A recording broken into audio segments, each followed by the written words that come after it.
نہیں کہ اویس کے لہجے میں اکتاہٹ تھی۔ اویس تم اچھی طرح جانتے ہیں الحمدللہ میں اپنی نظروں کی حفاظت کرتا ہوں، پھر بھی احتیاط کے باوجود کسی نامحرم پہ نظر پڑ جائے تو فوراً نظریں جھکا لیتا ہوں، اور اگر مجبوراً کسی سے بات کرنی ہو تو ضروری بات ہی کرتا ہوں، تمہاری طرح بے تکی نہیں ہانکتا، حمزہ نے نرمی سے کہا۔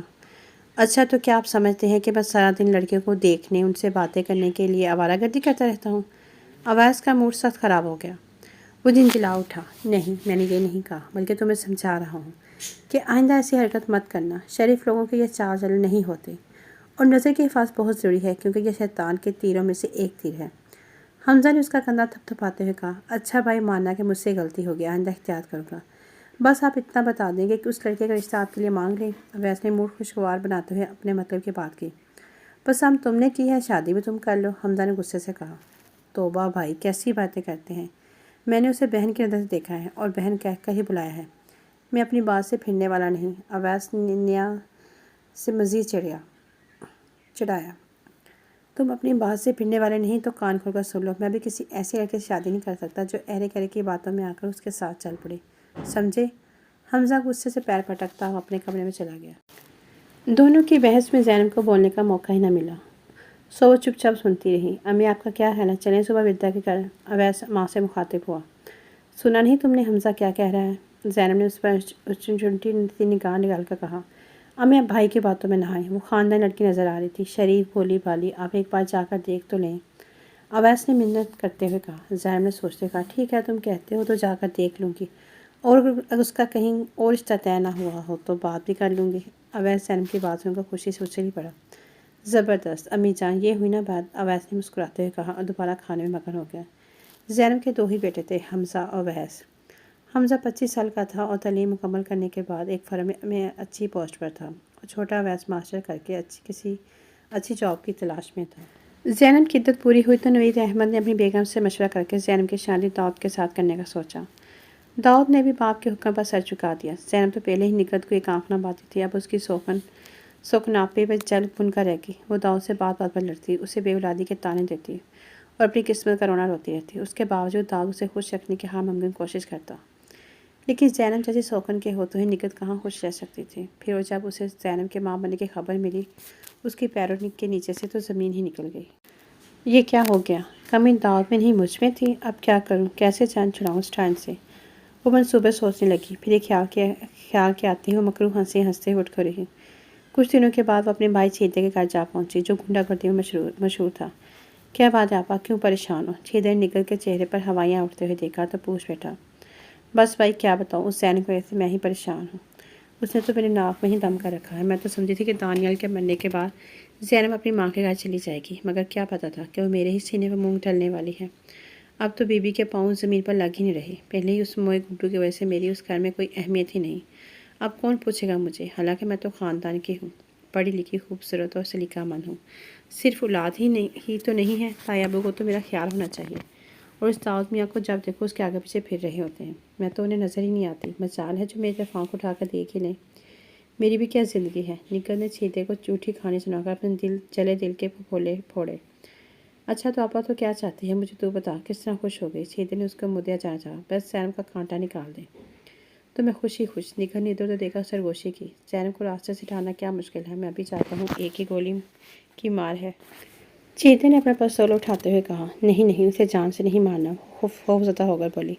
کیوں جان سے نہیں مارنا؟ چھیدہ نہ سمجھتے ہوئے بولا۔ صرف زینب کی بات ہوتی تو خیر تھی، مگر داؤد اپنے بچے کے قاتل کو کبھی معاف نہیں کریں گے۔ اگر انہیں معلوم ہو گیا کہ یہ میرے کہنے پر تم نے قتل کیا تو وہ وہاں حراشر کریں گے کہ ہماری لاشوں کو کوئی پہچان بھی نہ پائے گا۔ نگہت نے آج کی اسے ساری بات سمجھائی۔ ہاں ابا، یہ تو تم نے ٹھیک ہی کہا ہے، داؤد جتنا شریف ہے اتنا ہی خطرناک بھی، اس کی دشمنی سے خدا بچائے۔ اچھا پھر تم ہی بتاؤ کیا کرو؟